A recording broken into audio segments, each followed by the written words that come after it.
I'd like to thank everybody for coming.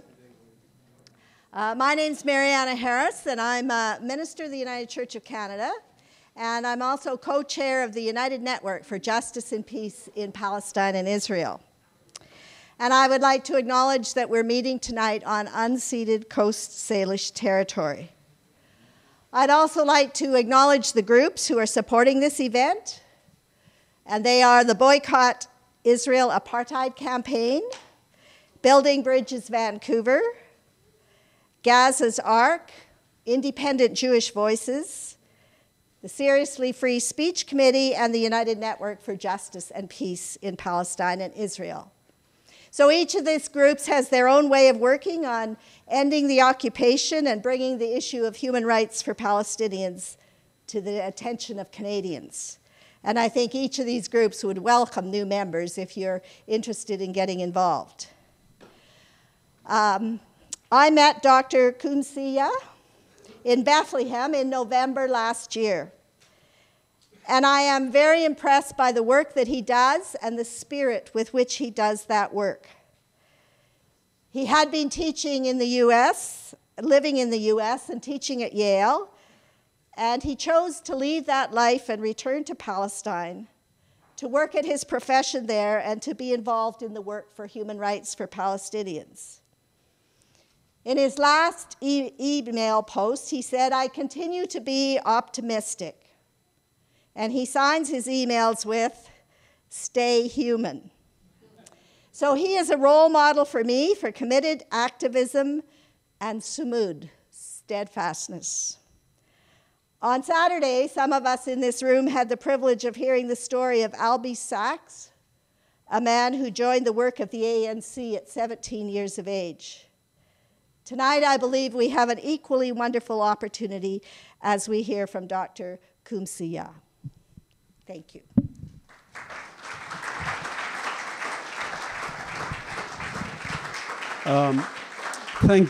Thank you very much for inviting me. Thanks for arranging this, John, Marianne, everybody who was involved. This is obviously, having arranged talks before, I know it takes a lot of effort, and it's nice to just come and talk. I have to start with a caveat, actually. My family, I was born in Beit Sahur, the shepherd's field, and you know the story in the Bible about the shepherds who saw the angels, went up to Bethlehem where Jesus was born. So we are actually descendants of those shepherds. But you know the rest of that story is that the shepherds went up to Bethlehem where they saw Jesus and were told, of course, to tell about this. And the joke goes around that you can't keep us quiet as people from my village because that's our ancestors who were told to go about and talk about these things. But I actually have a double jeopardy because I'm also a professor, and professors are even worse. Once I get started, it's hard to stop them. So please do try to stop me. I don't know if you'll succeed or not. But anyways, as a Palestinian born in Palestine, my family, like most families, I'm sure in Canada or anywhere else in the world, is mixed. This is my father, by the way, on the left, and my mother, and I'm the one in the middle who looks more serious than the rest. But I have, a mixed family. My father is Greek Orthodox. My mother is Lutheran. My sister went to Utah, became a Mormon. I went to America and married a Chinese-American woman who was born in Taipei. So she's a Buddhist family, if you want. And my son was born in Lubbock, Texas, so he's a redneck, if you want. And anyways, and he's dating girls of all types, so I don't know. His last girl is, before this one, is Jewish, and this one is Chinese-American. I don't know. But anyway, I don't keep track, like most of us, we don't keep track of our children because they have their lives and they live their lives. But anyways, why do I tell you this? I tell you this because it explains partly my psychology and why I speak the way I do. And sometimes some people don't like the way I speak.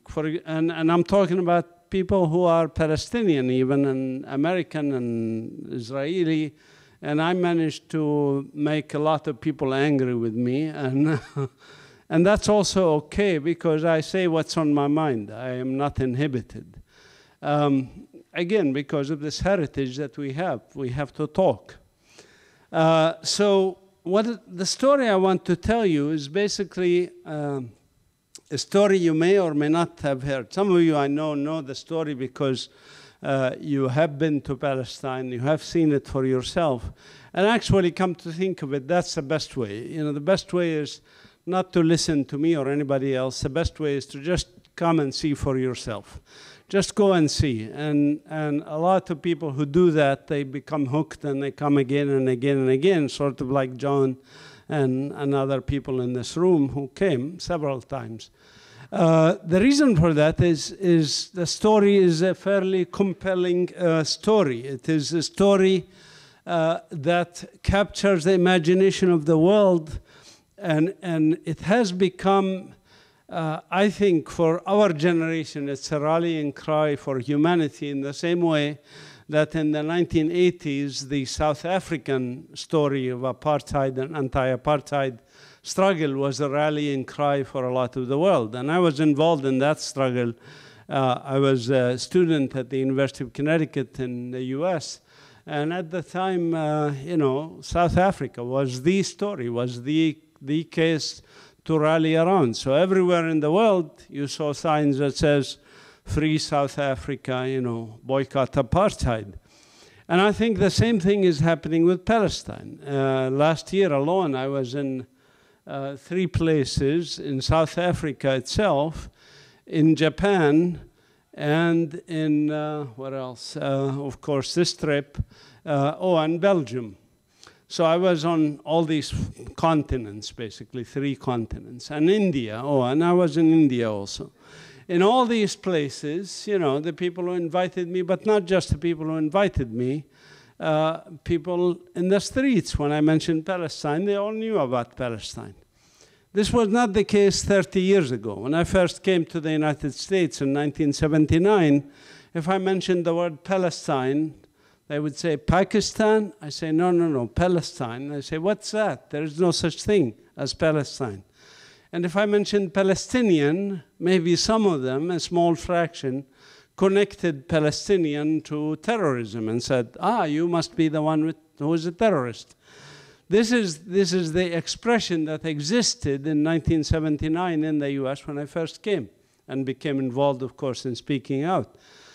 Things have changed now. Now in the US, I go speak and I say Palestine or Palestinian. Everybody knows what that is, and everybody knows what's going on, even if it's a superficial knowledge or at some level, maybe even distorted knowledge, but they knew a little bit more than they did in that time. Now, my thought is, why has Palestine become such a rallying cry? Why is it that the World Social Forum in Brazil, for example, where tens of thousands of people attended, Palestinian flags were everywhere? Why is it that when I went to the slums of, in Mumbai, which was called Bombay before, you saw Palestinian knowledge and Palestinian interest among even the people who barely have enough to eat. Many of them are living on the streets. The so-called lower castes, or untouchables, as they call them in some cases. This is amazing. And I think the answer is rather obvious. That the struggles around the world are all connected, and that we as human beings sometimes see a particular struggle as emblematic, as a poster boy, if you want, of those struggles that pit people who are privileged, very rich, wealthy people, who are billionaires, against the vast majority of people. And say, this is very unfair, and we have to do something about it. So I think that's part of the reason why the Palestinian struggle has taken a center stage now, because it's actually one of the last struggles that remains where there's such a structured system of oppression operating on very large scale. And I just want to show you a glimpse of this. I set the stage by speaking in such a fashion because I think you will see why in the end I am very optimistic about the future, and I'm optimistic about our humanity and fellow humans and what they do. And also because I do not think this is a struggle between Israelis and Palestinians. I hate that concept, there's an Israeli-Palestinian conflict. No, I'm sorry, there's no Israeli-Palestinian conflict. There's an oppression, and in South Africa, it was not a white-black conflict. There were whites and blacks who supported apartheid and whites and blacks who opposed apartheid. It is not an Israeli-Palestinian struggle or conflict. It is also nothing to do with religions, Jewish, Christian, Muslim, as some people would like you to believe. Some people would like you to believe it has to do with Judaism, for example, and needs of Jews for a homeland in Palestine, etc. This had nothing to do with that. And let me explain why. If we look at Palestine historically, what is Palestine? Palestine is the western part of the Fertile Crescent. That's where people went from being hunter-gatherers to being agricultural communities. The first humans who settled, who stopped being hunter-gatherers and became agricultural communities, this happened in this Fertile Crescent. It's a fertile area of land with lots of rivers, lots of natural resources, moderate climate, hence agriculture developed there. Also because there was a lot of native plants and animals which were amenable to domestication. For example, lentils, barley, wheat, olives, those things which were wild plants were domesticated in our part of the world. Also animals, of course, like wild goats, which became domestic goats, and wolves, which became dogs, and so on. Donkeys, for example, wild donkeys that became the domestic donkey that we used. Because of this development of agriculture, people had time on their hand in this part of the world. And as they had time on their hand, they developed civilization. This is depictions, by the way, of my ancestors, the Canaanites, in Egyptian hieroglyphics and on Mesopotamian walls, people who domesticated wild animals as people who are agricultural communities. These are pictures of some of those people of a more modern era, about 100 years ago. This system of domestication of plants and animals that occurred throughout this area was continuous, and people continued to inhabit that area. And despite the mythological stories that sometimes you read, there was never a large-scale ethnic cleansing in Palestine until the modern era, which is the past 100 years. This may also surprise some of you. The oldest continuously uninhabited town on earth, for example, is Jericho. 12,000 years continuously inhabited in Palestine. So there was never really large-scale ethnic cleansing in Palestine until recently, and I'll come to that. But here are some pictures of the country so that you know it is not a land without a people for a people without a land, or a desert that was made to bloom by somebody else. It was always a fertile country, always a rich country, always a beautiful country. And I encourage you to come and see it. Near my house, for example, there's a small village called Al-Walaja, has a 5,000-year-old olive tree. So it is, this is not something that happened by accident or by, this is just some birds, because I also study mammals and animals and birds, and we do biodiversity studies, etc. We're now building a natural history museum at Bethlehem University, a very important contribution to understanding the environment. But in this history, of course, a long history, when people went from hunter-gatherers, where you had to go out every morning to look for food, to being agricultural communities where you have time on your hand. You plant the seeds and they come out on a certain time and you can store them, things like that. That gave people time. And time meant people also evolved things like religions, civilizations, language, linguistics, alphabet, for example. The alphabet you use here, by the way, Maybe some of you know this, maybe some of you don't know that. Where did that alphabet come from? And why is it shaped like that? Why is the A like the A in Latin or English? And why is the B like the B and so on? Many of you may know or may not know. But that comes from our symbolism of the things that we saw. And the first alphabet came from Aramaic, the language of my ancestors, which evolved into Arabic and Hebrew and other languages later. But Aramaic is the Proto-Aramaic, was the initial language. And if you look in Aramaic, for example, the symbol for the A was a symbol of the bull with two horns and a line across, basically triangle and two horns. Flip that upside down, you get the A, the alpha, of course, because the alpha is the bull.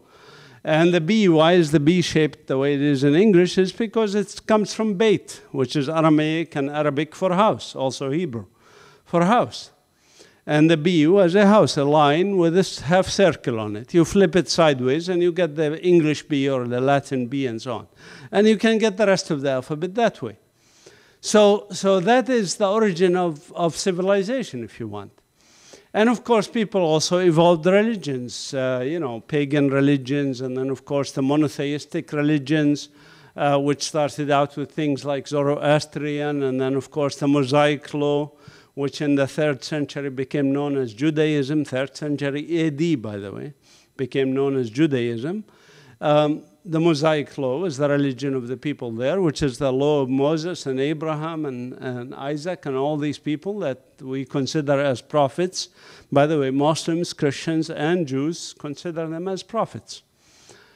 Now, these prophets, this evolution of religion in Palestine, meant also, of course, you cannot come with a new religion and force everybody to become the same religion. That doesn't happen. Never happened in Palestine. This may also surprise you. We have had, as I said, 12,000 to 15,000 years of civilization, and Palestine has always been multi-religious throughout this history, always. There were 1% of our history where some people attempted, some individuals, for their own reasons, attempted to make Palestine uniform religion. For example, the Crusaders came and attempted to make Palestine part of Christendom. They failed miserably. Palestine, even at the height of the Crusaders, was multi-religious. Because they couldn't reach everybody, they couldn't force everybody, they couldn't kill everybody. It's just natural. The same, by the way, there was a couple of Muslim rulers who tried to make it Palestine a Muslim country. They failed miserably also. Palestine remained multi-ethnic, multicultural, multi-religious. And the last attempt to do this is called Zionism, and it's an attempt to make Palestine a Jewish state. It's also failed miserably. Notice I used the past tense, failed. Not will fail, failed. And I'll explain why in a minute. What is the origin of this idea of Zionism? The origin of this idea is not even in the Middle East. It's not. I don't like even to use the term Middle East because that's a European term, colonial term. It is Western Asia. The origin of this is not in Western Asia. It is in Europe. And it's a notion that Jews in Europe are discriminated against. Let's take this image of discrimination and change it to this image of empowerment, strength, self-reliance, right? If you describe it like that, it seems innocuous, seems like a reasonable thing to do, You have discrimination, you have things like the Russian pogroms and the Holocaust and everything else. It seems reasonable. The problem is, again, you have to scratch a little bit underneath, look at the logic of it more clearly. What is the response to discrimination in any society? What's the response to discrimination in Canada or the United States or anywhere else? The response is, for the vast majority of people, is to fight discrimination. I challenge you to show me otherwise. The response of the majority of people, including the majority of Jews in Europe, at that time is to fight discrimination. The majority of blacks in America also chose to fight discrimination. People like Martin Luther King, Malcolm X, Edwin Douglas, many others. There is always a minority, always, by the way, a minority who chooses another option. because both animals and humans have two main options, fight or flight, right? And a minority chooses flight, chooses to go somewhere else. The minority in America, for example, that went, black Americans, that went away from the problem, if you want, were Americans who created a new country called Liberia. Do you know about the history of Liberia? Liberia is a country created in West Africa by American black people who said you cannot live with white people. They're always going to discriminate against you. It's almost genetic, you know. So it is not something that we are going to put up with. Let's go create our country in Liberia. Well, you know, it's an idea. There's some logic to it. But the problem is Liberia was not an empty country. It was not a country without a people for a people without a land, you know. Liberia had people in it. And to this day, by the way, there's a conflict between American Liberian blacks and the native Liberian blacks. To this day, there's essentially a civil war because the rulers are American Liberians, American blacks. The same thing happened for Jews in Europe. The ones who chose the path of creating a country in Palestine had a problem because Palestine was not an empty land.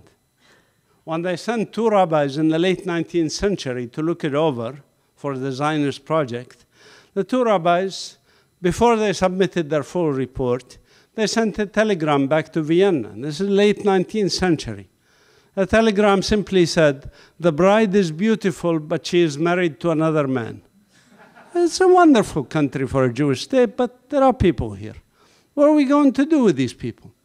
The answer was rather obvious, and it's, again, logical. Without being emotional about it, it's a logical answer. The natives had to go. Except, of course, the few natives who happen to be Palestinian Jews. Yes, we have Palestinian Jews. Those can stay. But everybody else, Palestinian Christian, Palestinian Muslim, Palestinian Baha'is, Palestinian whoever, had to go. This is the logical consequences of doing this. And it does not take a convoluted logic to argue otherwise. In the late 19th century, when the idea of Zionism came about, 97% of the population of Palestine was not Jewish. How are you going to make a Jewish state called Eretz Israel, the land of Israel, in a country that's 97% not Jewish? The only way to do it is to remove the natives. And the natives had to go. And how do you remove natives, by the way? You cannot come to somebody's house and land and say, "Hey, beautiful house and land, would you please kindly, go away?" It doesn't happen that way. They are attached. It's their land. Their ancestors lived there for hundreds of years, thousands of years. How are they going to go? They're not going to go nicely. It has to be done with violence. And violence was envisioned from the early beginnings of Zionism as the way to do this, as the way to remove the native people. This was very clear to all early Zionists, including Herzl in his diaries, in his writings to his son, etc., was very clear about that. And in public statements, of course, they cannot just outright say these things, so in the public statements of Herzl are different than in his diaries or in his letters to his son, which are now available for everybody to read. In the public statements, you know the language that colonizers use. We're here to civilize the local people. We're here to advance them. We're here to make their lives better. We are democratic, whatever. We're bringing democracy. We're bringing beauty and culture and civilization to those savages that don't really understand this concept. My village of Beit Sahur is actually lucky in the sense that it still largely stands. The church I was baptized in is on the upper right-hand corner. The mosque is right next to it. Again, we in Palestine, as I said, lived, Christian, Muslim, Jews, whatever, in various. My grandfather's best friend in school was Jewish under the Ottoman Empire, was a Palestinian Jew. So it is not an issue of living together. It's an issue of transformation of the country, changing the nature of the country. So when my village lost maybe 190 houses partially or completely demolished by the occupation forces. But villages like this one in the Galilee was completely demolished. There were 530 such villages and towns that were completely wiped off the face of the earth. This we call as Palestinians the continuing Nakba. Nakba means catastrophe, and for us it's a continuing catastrophe because it didn't stop in 1948 or 1949. It continues to this day. Every day there are more home demolitions, every day there's land confiscation, every day there's encroachment on our lands and our natural resources and stripping us of this land. Now, I set this up because this is the part of the story that is usually ignored in all the media hype and Western media and everything about the Middle East. And they lose track of what we call in the medical field the etiology of the problem. Why is there a problem, Why are these people fighting, so to speak, if they are fighting or if they are negotiating?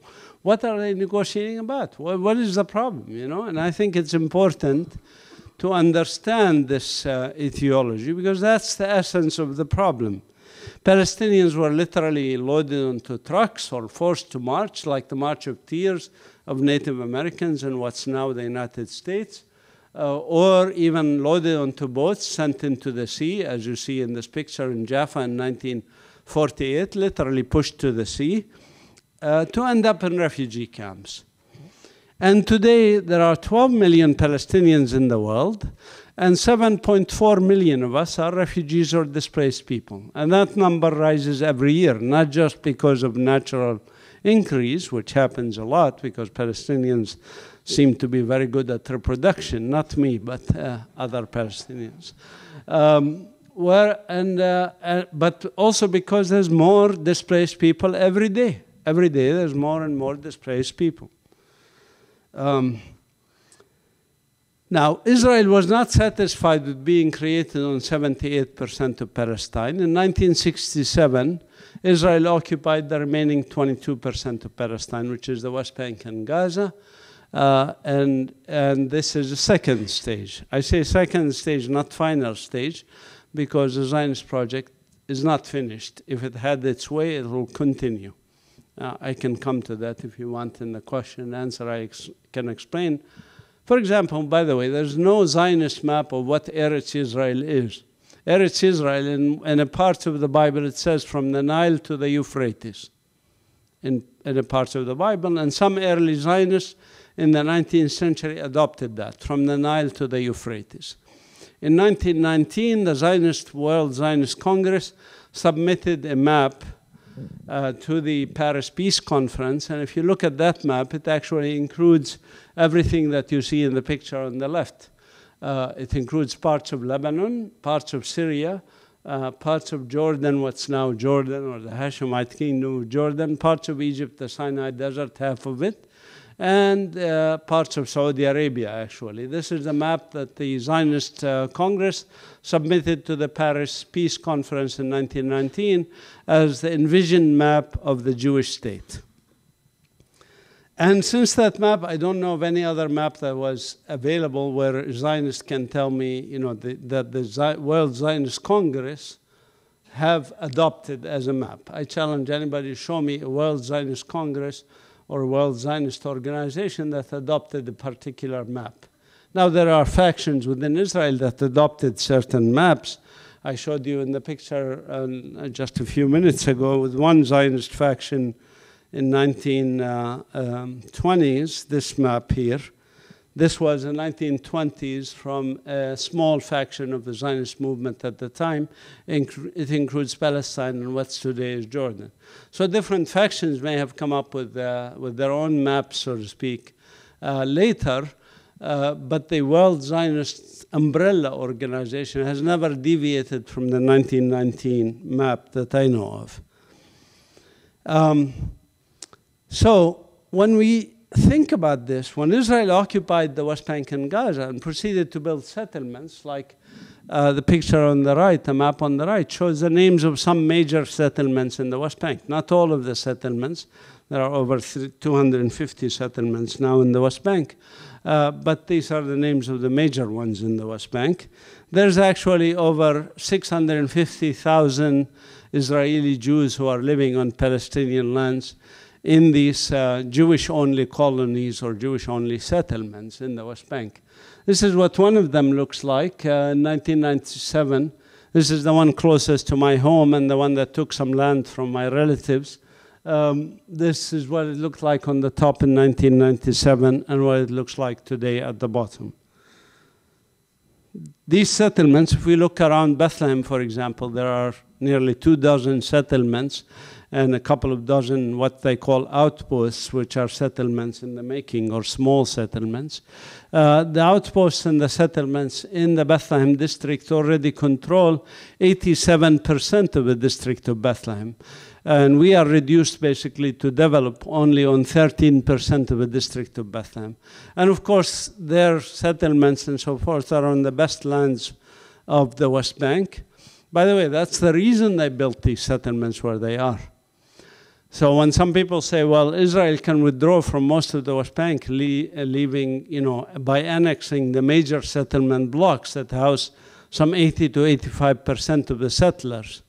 They say this sometimes. Okay, we can withdraw, but we can leave 80, 85% of the settlers in the West Bank. But where are these 85% of the settlers? And why were they moved there to begin with? Why are the settlers, for example, in Bethlehem, if you look at this map, why are the blue are the settlements, why are they mostly in the western part of Bethlehem? Why not in the eastern part of Bethlehem? The reason is because the eastern part of Bethlehem is arid regions, whereas the western part is where the water resources are. So the natural resources are the critical element of why the settlements ended up where they are. So you cannot really leave them and give the Palestinians any fair access to the natural resources. That's why they were built where they were built. And of course, Israel is building walls around these settlements, around these Palestinian communities that remain, like Bethlehem, as I said, 13% what's left in Bethlehem. You can see the map of the wall around Jerusalem as Israel envisions it. If you look at this and think of it, why it's structured that way, it's to basically ensure that Palestinians only can develop to the eastern part, to the desert regions, the Judean desert, for example. And that's why they are like that. The wall also isolates, as I said, the Palestinian communities that are on that side of the wall, and it destroys the access of people like my relatives to their lands and their natural resources on the other side. It's to destroy our economy, basically make life so difficult for us that we have to leave. This is a wall that is, for example, in the Azariya Abu Dis area, which cuts Palestinian streets at 90-degree angles. For those who claim the wall is about security, they have to explain to me why these Palestinians are less dangerous than these Palestinians, And by the way, also there are Israelis on both sides of the wall. There are Palestinians on both sides of the wall. For example, in Bethlehem, you can see some blue there on the so-called Palestinian side of the wall. Actually, that blue there, Tekoa and El David settlements, are where Avigdor Lieberman has a house. As a Palestinian from Bethlehem, I don't have to cross a wall to go visit my neighbor, Avi, right? So certainly, if a Palestinian wants to do harm, they can do harm without crossing any walls. It is not the issue that the wall is about security or whatever. It's about destroying our economy, our livelihoods, our structures. I'm going to skip a few slides because of time, but this is what the wall looks like in various parts. In order to build the wall, which is still ongoing, it's now 70% complete. Israel projects it will be 760 kilometers long when it's finished. And it has already uprooted over 1.5 million trees to build this wall structure. Some of these trees are over 2,000 years old. like these olive trees on the top.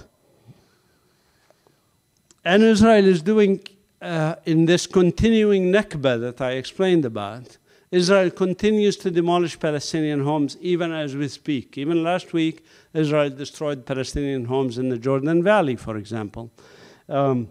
So there's a continuing attempt to remove the native Palestinians from their land. This is not stopped.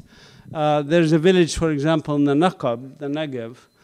These are, by the way, Israeli citizens. They technically have Israeli citizenship, unlike me from the West Bank who don't have an Israeli citizenship. These people technically have Israeli citizenship, but they are discriminated against. Israel wanted to destroy their villages, and Israeli government said they want to consolidate them into 3 or 4 areas that are concentration areas for the Bedouin of the Negev. This is the term they used. Concentration areas for, I don't know who's advising them on public relations, but it's not a term you should use in this context. So, okay, so they want to concentrate, they want to destroy their villages and move them to these concentration areas, fine. The villagers reject, of course.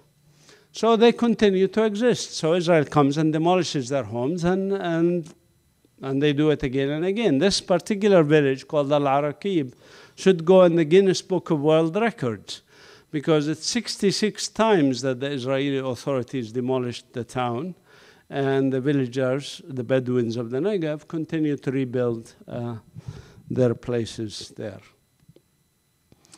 So historically what happened in Palestine is a shrinkage of the area that's allocated to us, the Palestinians, the native Palestinians, and expansion of the area that was allocated to the Jewish state. What the Zionist project calls, we need maximum geography with minimum demography.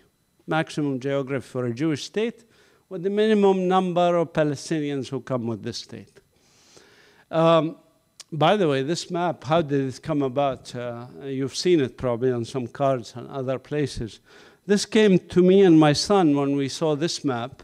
This was about when he was in high school, and he saw this map in one of the books, and he showed it to me, and I said, we should make a map like this for Palestine. So that's where the origin of that shrinking map of Palestine came from, is from the shrinking map of the US for Native Americans, where they ended up in reservations. And you in Canada, of course, are familiar with that story. But in any ways, in South Africa, which has similarities and differences, I don't want to spend too much time, I can talk about that if you're interested, with the issue of Palestine. But in South Africa, the blacks were relegated to something called Bantustans, and the Bantustans occupied about 12% of the land mass of South Africa. In the case of Palestine, by the way, I calculated that if you add all the remaining land that Palestinians can actually live on and build houses on, it includes the Palestinians in the Galilee, the Palestinians in the West Bank, including East Jerusalem, the Palestinians in the Negev, Naqab, and the Gaza Strip, which is another story I won't get into too much, but it's like the biggest concentration camp on earth, 1.5 million people. 1 million of them are refugees from 1948. And it's an arid region with very limited resources. But if you add all of these things up, they amount to about 8.3% of the historic land of Palestine. So actually, as a percentage, we're worse than South Africa. But also, the whole of Palestine, by the way, could fit in this Bantustan. It's a very small country. It's not like a big country. I was telling my friends, Don and Sullivan and John, that you could fit Palestine in a province of British Columbia, probably. It's not, yeah. Yeah. Vancouver Island alone. So it's a small country. So the system was created. This system is, the Israeli government calls it the system of Hafrada. Now, Hafrada in Hebrew means segregation in English, and segregation in English means apartheid in the Afrikaner language. You can use any of these terms if you want. I prefer to use apartheid. Why? Because there's an international convention on this crime. There's actually a legal ramification for this system. this international convention against the crime of apartheid is very, very specific and very clear, and you should read it. You don't have to be a lawyer, by the way, to understand that the system that we have is a system of apartheid. We have apartheid at every level of our society. I don't have time to tell you all the symptoms of apartheid. It's like having cancer. You can get symptoms like skin rash, headaches, whatever. Vomiting, etc. But the symptoms are many, hundreds. We have apartheid, for example, in transportation, where I as a Palestinian from Bethlehem, cannot go to Jerusalem, which is only 5 miles away. I was a high school teacher, actually, in Jerusalem at one point. And I cannot visit my own city by Israeli law, as most Palestinians are not allowed into the holy city.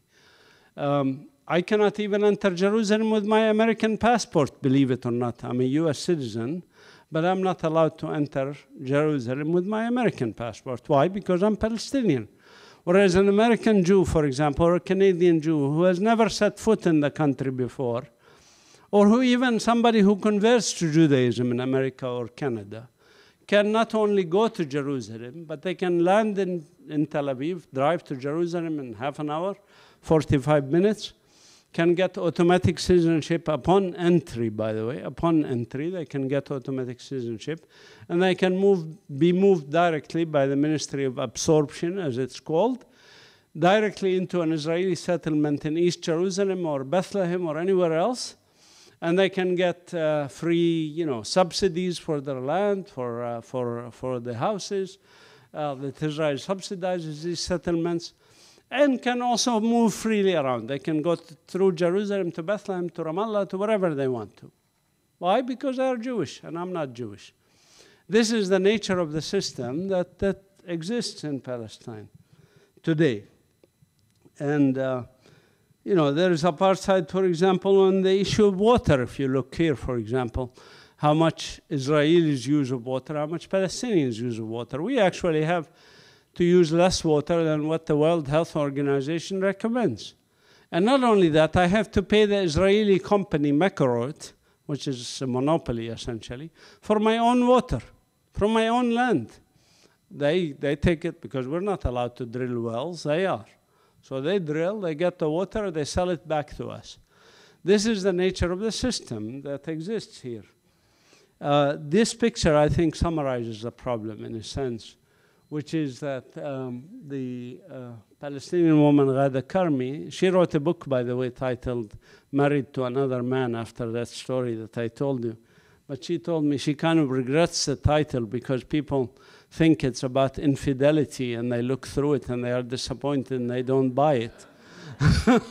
But anyways, and then her friend Eve Siegel, who's an American nurse who has a sign, you can read the signs, but it's very obvious what we have here. We have a problem, we have an issue. And the issue, by the way, is not the occupation of 1967.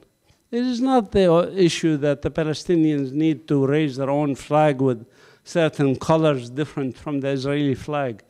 To me, that's not the issue. That's not a really underlying problem here. Or the name of the country, for that matter. For me, you can call it Zoroastan or whatever you want to call it. But the issue is discrimination and racism. And you have to correct this injustice and allow for equality. And that's what Palestinians have been calling for all along. So because of that, we have called on you to join us in a campaign similar to the campaign that helped end apartheid in South Africa. And that's a campaign of Boycott, Divestment, Sanctions, BDS. And this campaign is growing very rapidly. And you can check out this website if you're interested, bdsmovement.net. And I urge you to do it because it's a very important and civil way, civilian way, non-violent way that you can participate and you can help us. Now, when I say you can help us, what is it that we Palestinians have been doing? And I'm going to take just 5 or 10 minutes to tell you about this because I mentioned the etiology, the diagnosis. to me, as a medical geneticist, I also speak about therapy, of course. What is the treatment? What is the therapy? And so the therapy, I wrote this book about it called Popular Resistance in Palestine, A History of Hope and Empowerment. It's resistance. Resistance is natural and expected in situations of injustice, especially in situations where you have colonial, anti-colonial struggles. It is very natural. It is almost as natural as breathing. Because if somebody comes and clears you out of your home at the gunpoint, you resist. Now, the nature of resistance, of course, can take many tactics. And depending on your background, some of you may resist violently, some of you may resist non-violently, whatever. But that's your background. And most resistance in anti-colonial struggle happens by non-violent methods. This may also surprise you, but that's the way it is. Because the human nature, not every, body is inclined to go pick up arms. Most people are not. Most people do not resist by picking up arms. So how do they resist? What's the nature of this resistance? So I wrote this book about it. And in this book, I kind of summarized some examples, because obviously in one book, you cannot cover a lot of the history of popular resistance. At first, actually, when I wrote the first draft of it, was about what would have been 700 pages in publication. The editor at Pluto Press said, oh, we cannot publish like that. You have to have a maximum of 300 pages. So I had to remove 400 pages of it and submit it to him. But even when it was 700 pages, it was still touching the tip of the iceberg of Palestinian resistance. Because we're talking about over 100 years. I mentioned Zionism started in the late 19th century, so we're talking 120, 130 years of resistance. To summarize 130 years history in a few hundred pages is difficult. So I took a few examples. It's impossible, of course, but I took a few examples, and I cited those examples. And I'll show you just a few examples. Of course, the reason I say it's natural for us to resist is like this frog, we must resist because it's an existential struggle for us. I'll start with this quote from George Bernard Shaw. George Bernard Shaw says a very nice quote, I like it. He says, people who go with the stream, with the flow of power and structure of society, are not the people who change society. It's those unreasonable people, the minority, who changed society. That's why we got civil rights in the US, for example. That's how we got, the woman's right to vote in most of the world, and only in the 1920s, in the Western civilized world, if you want. And on and on. We can list hundreds of examples where the minority people, the unreasonable people, Martin Luther King, Malcolm X, etc., are the ones who changed society. And we Palestinians have a lot of these unreasonable people, starting from the 19th century when these two gentlemen, for example, led nonviolent demonstrations against the Ottoman Empire's support of Zionism, and they actually succeeded. The Ottoman Empire finally switched course and stopped supporting Zionism, and the Zionist movement had to move its headquarters from Vienna to London to start working on the British Empire. To get them to finally get the Balfour Declaration, which happened 13 years later in 1917. And then, of course, the British came and occupied Palestine in 1918, a year after the Balfour Declaration. And the British, when they occupied Palestine, the Palestinians resisted. They resisted the British occupation, and they resisted the Zionist project in Palestine. We had 3 uprisings under British rule. The British ruled us for 30 years. We had an uprising in 1920, we had an uprising in 1929, and we had an uprising in 1936. On average, by the way, in the past 130 years, we had an uprising every 10 years. On average, it goes, as social movements are, they don't go in a straight line. You get these waves of movements. So we got about 14 waves of uprisings. We call them intifada in Arabic. Intifada is like a shaking off or attempt to shake off the occupation, the oppression. These women, for example, in the 1929 uprising, which was largely nonviolent uprising, vast majority of Palestinians engaged in nonviolent resistance. These women, for example, led an uprising that's nonviolent. And they, for example, protested the British occupation by doing even novel things. Like, for example, these women led the first demonstration in human history that used automobiles, cars, in a demonstration. In October 1929, these women managed to gather 120 cars, difficult task in 1929, brought some of them from as far as Nazareth and Haifa and Jaffa, and brought them to Jerusalem, going down the old streets of Jerusalem, and these women were beeping the horns, making a lot of fuss, attracting the attention of the British media even. They also wrote letters to the editor in British newspapers, another form of resistance. Non-violent resistance or popular resistance. And I could go on and on, of course, but time, is short.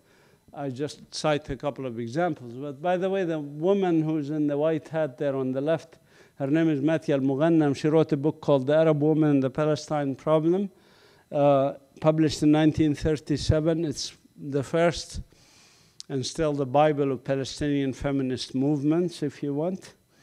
Here's Matia Al-Mughannam again in the black hat now with some Palestinian religious leaders. Many of them led nonviolent demonstrations. Many of them in the 1936 uprising ended up in British jails, as these 6 people were, 2 Christians, 4 Muslim religious leaders. If history was fair, these people would be considered like Desmond Tutu, like Mahatma Gandhi, like Martin Luther King. And of course, for us to exist on our land is a form of resistance. Everything we do on our land is a form of resistance, because the Zionist movement doesn't want us there. So I show you some pictures that maybe some of you do not think of as resistance, but I certainly think of them as resistance, as long as they are done in Palestine and not in another country. So these are pictures of resistance. When these girls are going to school like this in Bethlehem, this was just 10 years ago, that's a form of resistance. My students, when they come to the university today, for example, they take their exams and things like that, they're engaged in resistance because they have to cross checkpoints, they have to drive around settlement blocks, sometimes takes them a long time. If there's an exam, they have to spend maybe 2 hours on the way to the university in Bethlehem or Birzeit, where I teach at the 2 universities and so on. These girls in Hebron were taking their class in the street because the soldier refused to let them go to their classroom. These are all examples of these kinds of things. And I could, of course, talk for hours about this, and certainly I wrote some examples in a book, but also climbing walls, tearing down walls. By the way, this also shows that the wall is not about security. If thousands of people like this climb the wall and go to Jerusalem to pray, obviously the wall is intended as a hindrance and as an annoyance to the common people, not to the terrorists. They could cross if somebody has a mind, has a will. And even if they cannot cross over it, they can cross under it if they want. They dig a tunnel, what's the big deal? As Gaza has done many times to get food supplies into Gaza, besieged Gaza. We have also been innovative as Palestinians in calling on you, the international community, to join us in our struggle. And I am proud that my village of Beit Sahur engaged in nonviolent demonstrations, and with the help of international, starting in 1988. That's why we set up the Palestinian Center for Rapprochement Between People. We called it that intentionally. It is not just rapprochement in the sense that we should all sit together, drink tea and Arabic coffee and eat hummus or something like that. It's that we get together and we do something about our convictions. We act together. And we brought also Israelis to join us in the struggle. For example, in 2000, a group of Palestinians and Israelis marched through Beit Sahur to the military camp, even raised, I wasn't there at the time, they raised the Palestinian flag on the military watchtower in the middle of the military camp, which is inside my village of Beit Sahur. Israeli military camp. This showed the power of that. When you have internationals and Israelis, you can see here, Israelis were there, like from Gush Shalom, which has that symbol with the Palestinian flag and the Israeli flag and so on. This kind of attempt to change and to bring internationals to Palestine proved very, very successful and very critical. For example, in protecting the Church of Nativity when it was being shelled and people were being killed inside the church, the ISM people, International Solidarity people, at the time, by the way, this was headquarters in my village. And every ISM member came to the village to get training in nonviolent resistance before they went on to wherever they chose to go. So these international people, including, by the way, there were Canadians there. Somebody yesterday or some in Victoria told me that he was at this event, where they entered the Church of Nativity from a back door, sneaked in. They had a diversionary tactic. A group of them went from the front, make a lot of fuss. The military gathered around them. Meanwhile, another group came from behind, entered the church, and then came out, as you see here in this picture, through the main door to the church and raising their hands, saying, "Stop shelling the church. You're going to be killing internationals, not just destroying this historic church." This worked. And the reason these things work is that Israel is a little more careful when there are internationals around than when there's only Palestinians around. And I say a little more careful because sometimes they are not as careful. For example, Rachel Corey was an American student who was killed. She came to my village, Beit Sahur, got her training. I knew her actually, I knew her family. I actually saw them again just 2 days ago in Portland, Oregon, at the Sabil conference. But Cindy and Craig Corey, who lost their daughter, used to live in North Carolina. I was actually a professor at Duke University in the medical school in North Carolina when they lived there. So anyway, she came to Beit Sahur, got her 2-day training as usual, and chose to go to Rafah, and chose to stand in front of this bulldozer, and she was killed by the bulldozer driver, who witnesses said clearly could see her, and the communications actually with the headquarters proved that he knew that there were internationals around, and so he proceeded anyway, and there were 2 of them in the tank, in this bulldozer, large bulldozer, it's the size of a house. This is, and she was killed. Her case, by the way, is coming in May 21st. There will be a hearing at the Israeli High Court about her case. 11 years after her death, there will be a case at the High Court. So hopefully the Israeli High Court will do the right thing and will judge these people as guilty who killed her.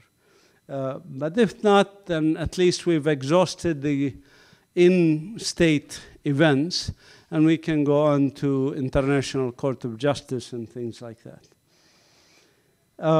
More unreasonable people, by the way, unreasonable Palestinians who change history.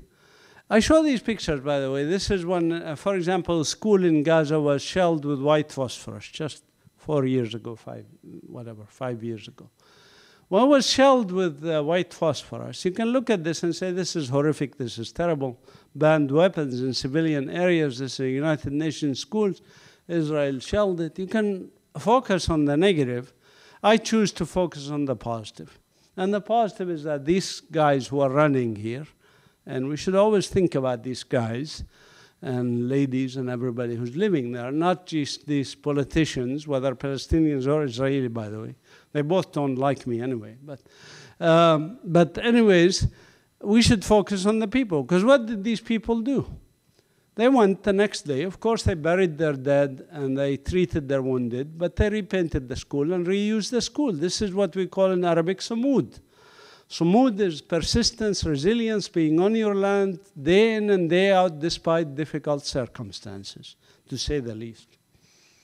So you can look at these pictures as a positive angle. And I personally lost a lot of friends in the struggle, but I always try to emphasize the positive aspect. Rachel Corrie, for example, just go put Rachel Corrie in Google and see how many millions of hits you get.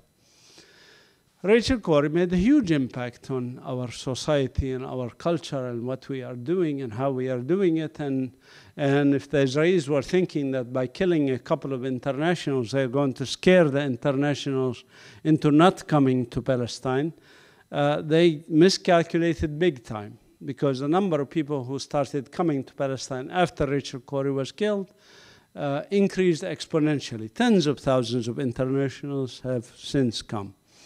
But I also lost some friends who are Palestinian.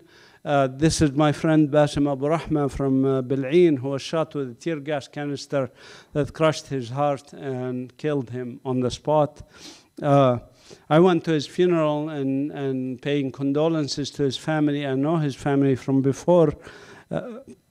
His sister is Jawahir Abu Rahma, shown in the picture on the right. She was killed 11 months later in the same demonstration, which happens weekly in Bethlehem. And so I lost both of these people that are dear to me. I myself didn't suffer a whole lot, just arrested a few times, a couple of times beaten, but other than that, it's fine. I was even arrested when I simply tried to ride the bus with a group of young people. This is a settler bus. It's not open for Palestinians, of course. Settlers, as I mentioned, they can come from America or anywhere else, get automatic citizenship, live on stolen Palestinian land, but they can also ride these buses, go automatically to Jerusalem. Nobody checks their ID cards. Nobody asks them to have permits to live where they are or anything else. Whereas we have the permit system, a la permit system in South Africa. Most of us do not get permits. So we cannot go to Jerusalem. So we said we're going to try to get to Jerusalem on the settler bus. We call it Palestine Freedom Rider. For those of you who know about the history of the South in the US and the civil rights movement, know why we chose that name. Of course, they dragged us out to the bus and arrested us. I think probably this is enough. Let's open the floor for questions. Thank you very much for your attention.